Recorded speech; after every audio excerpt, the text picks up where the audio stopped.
Yo, what's going on, guys? It's Houston Sports Talk back into the video day, and today the Houston Astros lose the Texas Rangers 4-3 in extra innings, 10 innings, and this might be one of the worst losses of the Astros season. They blow a 3-2 lead in the 10th inning, and unfortunately, extra innings have not been in the Astros' favor. I don't think they were in the Astros' favor last year.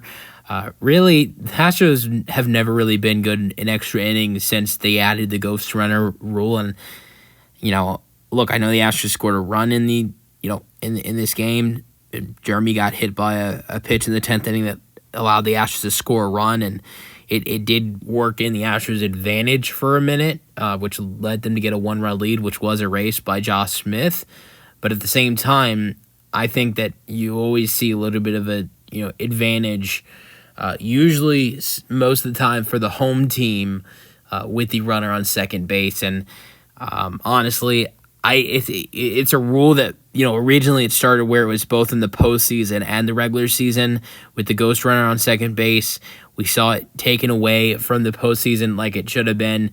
I know there was that 18-inning Game 3 between the Astros and the Mariners in 2022, which was basically two baseball games, and that was one of that game right there.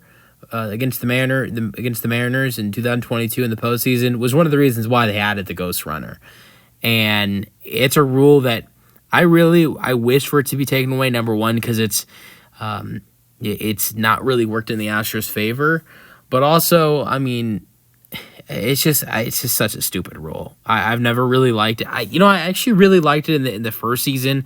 In 2020, I kind of liked it because that wasn't a real season. That was a shortened season. That was 2020 where it was 60 games.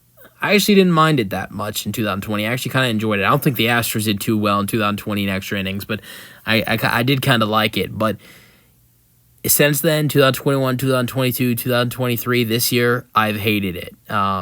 I liked in that 2020 season a year where it wasn't a normal year, and it felt okay because this is not a normal season. But now that baseball's been back to 162 games from 2021 until now, I hate the ghost runner rule. It's already been taken away from the postseason. I can't wait for when we potentially see it taken away from the regular season, although I don't know if that will happen. But this was a tough loss. 4-3 is the final score, and this is where the Astros hurt from this because the Astros had the bases loaded, and they scored a run off of the bases being loaded because JP was hit by pitch. That caused them to score a run. But, I mean, they still had the bases loaded with one out and still could not score. They had the bases loaded multiple times in this game and before that and could not score. So it's very tough that those opportunities were not taking advantage. They did not take advantage of those opportunities with the bases loaded. And again, struggling to bring runs in. It's been terrible. But we'll go over this game. It's 4-3 is the final score. Caleb Ferguson gives up a home run at the end of the game to Josh Smith to give the Rangers a win. And honestly, and I'm going to go over this. Because I've done some looking at it. Honestly, to be fully honest with everybody, that was a terrible decision by Joe Espada. Terrible decision.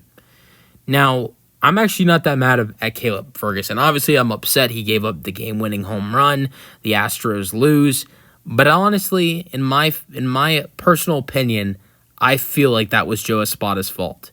If he would have looked at the numbers, Caleb Ferguson goes up against the first two batters in that inning, strikes out both of them. It was he faced off against Robbie Grossman, struck him out, and then faced off against Jonah Heim and struck him out. So two strikeouts in a row for Caleb Ferguson to start off that inning.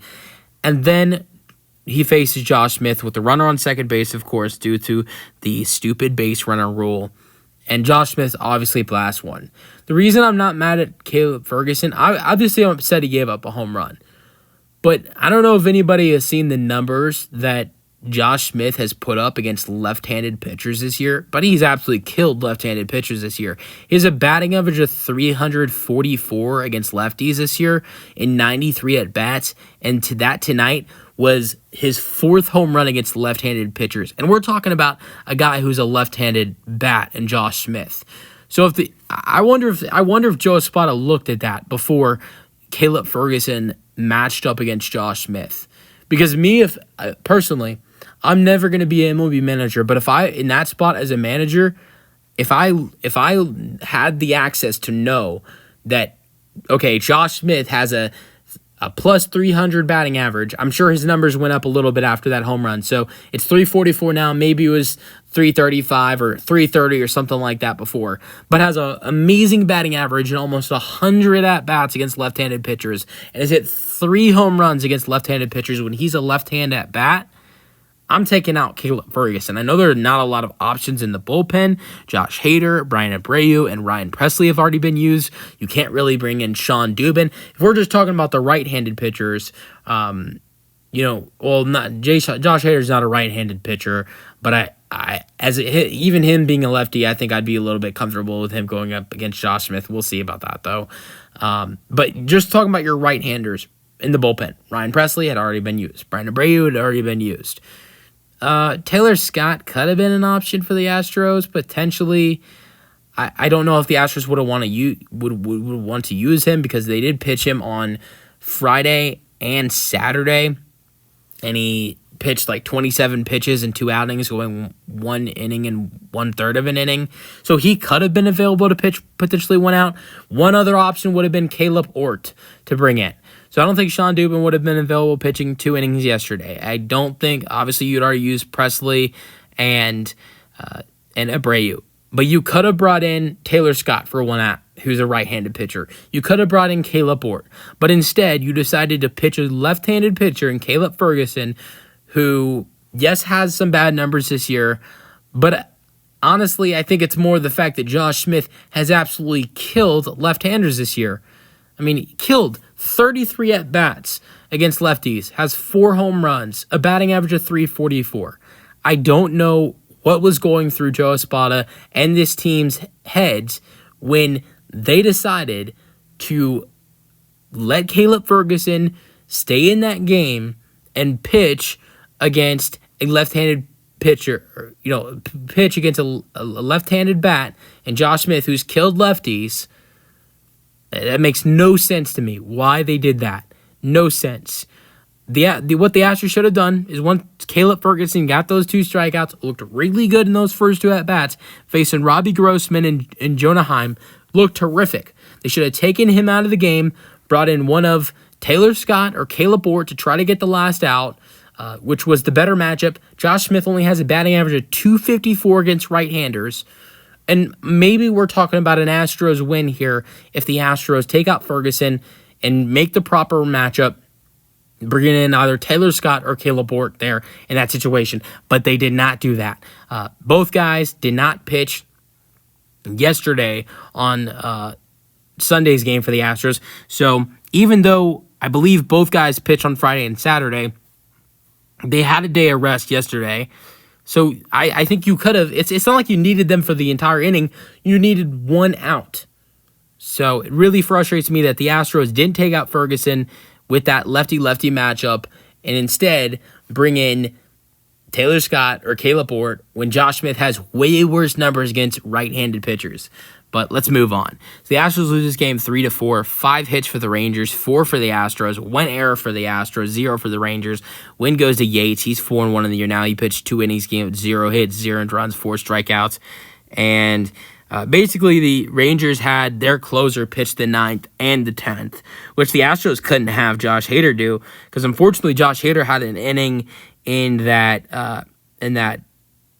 9th inning where he pitched 26 pitches in that 9th inning. Now, he didn't give up a lot of damage, only gave up 1 walk, had 3 strikeouts. His pitch count just got high. That was very unfortunate for the Astros because if we're talking about a pitch count of maybe in the area of 15 to 18, maybe the Astros let him start off that 10th inning potentially. But I don't think that really would have changed anything because I don't know if Josh Hader's able to finish that 10th inning, even if his pitch counts at 15, 18. We have seen Josh Hader this year go the 9th inning and 10th inning, I believe, twice. But with him at 26 pitches, you could not do that at all. So they had to bring in Caleb Ferguson. But scoring summary, Astros did score first with a Bregman home run. It was left center, 393 feet, 1-0. Their first run was a sacrifice fly by Tavares. Lowe scored. Garcia safe it. Third on throwing error by left fielder McCormick. It's 1-1.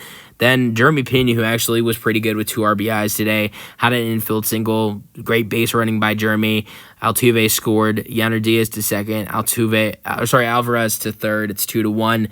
Then Seager hit a home run to tie it. He's killed the Astros. They call Adolis Garcia the Astro killer. I think the real Astro killer is Corey Seager. I think he's really more of an Astro killer than Adolis Garcia is. Well, Adolis Garcia was terrible in this game. But then Altuve scores on a hit by pitch where Pena gets hit, and it's 3-2. And Josh hits the 2-run shot to score Adolis Garcia, and it's 4-3. It's just a tough loss for the Astros. One of the worst losses of the season. And let's go over the individual batters. Not a lot of hits for the Astros today. 1-for-4 for Altuve. He had a walk in the first inning. He had an 8th inning single to left. Then Bregman had his home run. Alvarez was 0-for-3. He got intentionally walked twice. They were avoiding Yordan in this game. And I feel like that's going to happen more and more in this series. They kind of avoided Yanner Diaz a little bit as well. He walked twice in the 7th and the 8th. Now, I think they were kind of intentional walks right here. Then Jeremy Pena went 2-for-4, and going 2-for-4, he had a 7th inning single to center that got Diaz to second. His first 2 at-bats, he flat out and grounded out. Then he had his last 2 at-bats, 8th inning infield single where Altuve scored, and then he got hit by pitch in the 10th. So the last couple games where Jeremy Pena's looked like one of the worst players on the Astros, absolutely one of the worst players on the Astros, striking out at terrible pitches. In this game, I think he was probably the best player for us. You could say Bregman was good, of course, because he did go he did go and send one deep, which was great for the Astros. But he still went 1-for-5. While on the other end, JP had 2 RBIs, went 2-for-4, had 2 hits. I think he was probably the best player for the Astros in this game after looking like one of the worst the last couple games. Jake Myers went 0-for-3 today. He was hit by pitch in the 2nd. He sacrificed a pitcher in the 7th. Great bunt by Jake Myers in that 7th inning. This was a great bunt. And the Astros weren't able to score in that 7th inning with the bases loaded. They got a couple runners on. Yanner Diaz walked. JP hit a single. Jake Myers had a fantastic bunt to get both Jeremy and Yanner in scoring position. Victor Caratini would do what he does great, pinch hit appearances. He's been amazing this year in pinch hit opportunities. 6-for-12, which is a batting average of 500. Has a home run or 2 this year in pinch hit opportunities with a walk-off home run as well. He comes on, gets a walk, which loads the bases. And then Trey Cabbage comes on. He strikes out swinging in the 8th. And Dubon.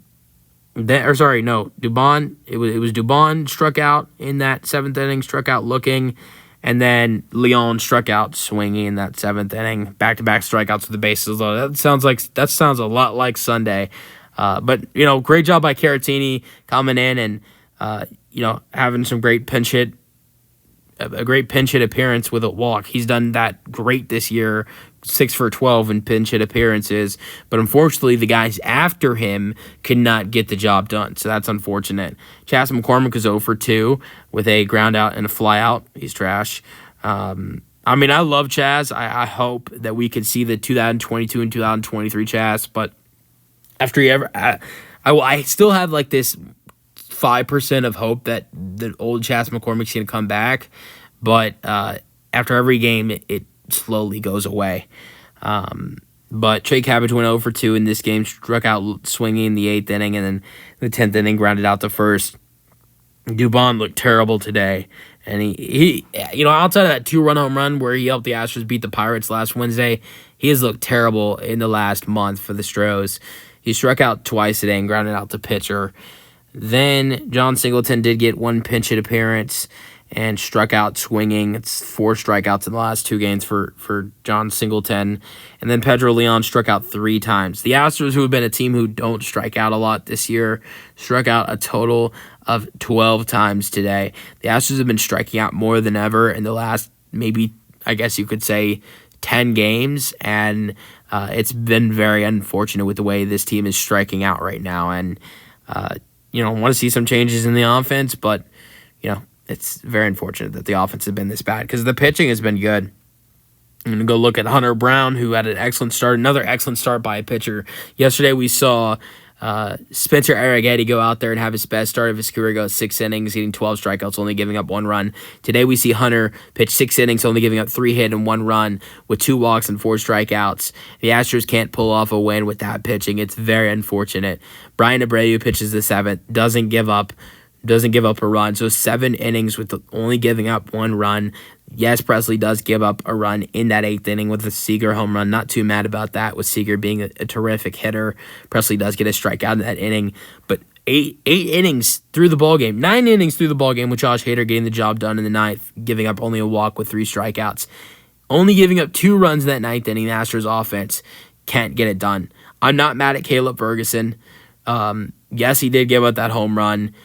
But I'm mad at the offense for not getting the job done because they had the opportunities to do that. And also, I'm mad at Joe Espada for not realizing going into that at-bat against Josh Smith for Caleb Ferguson that Josh Smith absolutely kills left-handed pitchers. And if he realized that, or even if, I don't know if he realized that, because if he realized that, a good manager, if he realized that, would bring in a righty because he had 2 righty options in Caleb Bort and Taylor Scott. Very unfortunate for the Astros. Let me know your thoughts in the comment section, and peace out. Go Astros.